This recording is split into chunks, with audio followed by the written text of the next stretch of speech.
Oh my! Nothing beats the joy of harvesting fish from the rice field.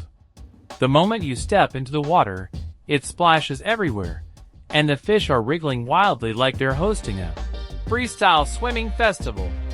Every time you catch one, you can't help but yell out like you just hit the jackpot. Got another one!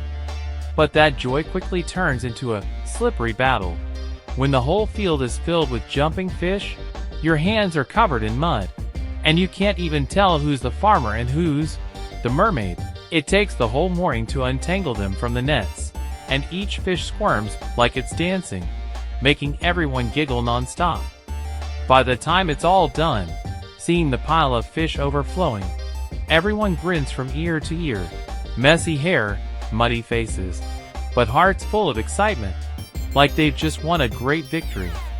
A soaked harvest day, but filled with laughter,